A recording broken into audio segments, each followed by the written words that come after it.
Hello, it's Wednesday, January the 27th, and again I trust that you are well, and reach out to us if you need anything.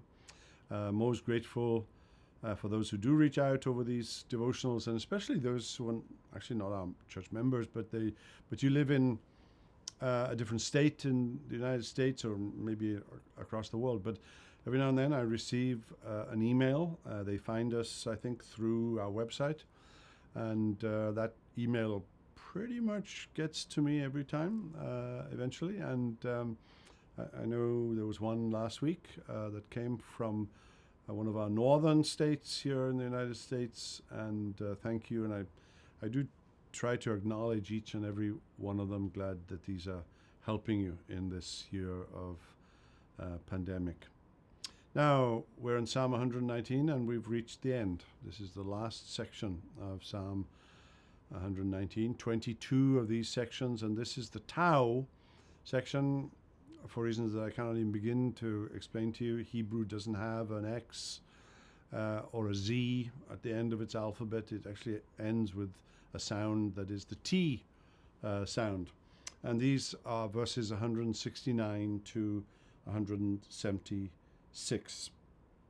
And there's something reminiscent in this final section of the 23rd Psalm. It introduces the shepherd sheep theme.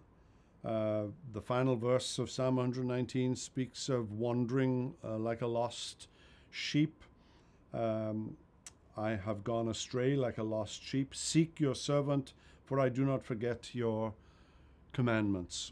And so this is what Alec Matier calls the wandering sheep's charter.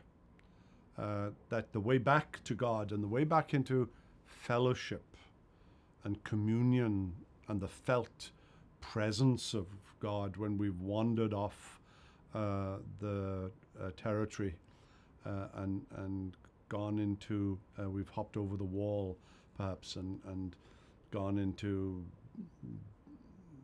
Doubting Castle in Bunyan's allegory is to go back to the scriptures and to hide God's law within our hearts.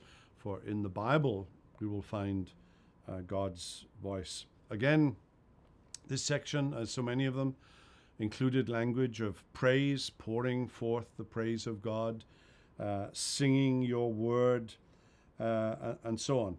It begins with a prayer, a plea. Let my cry come before you. Let my cry come before you.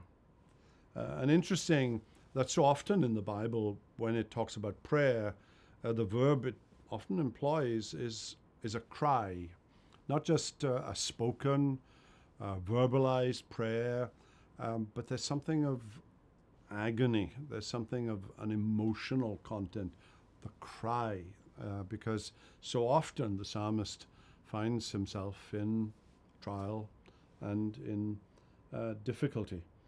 Let your hand, verse 173, let your hand be ready to help me, for I have chosen your precepts. I long for your salvation, O Lord, and your law is my delight.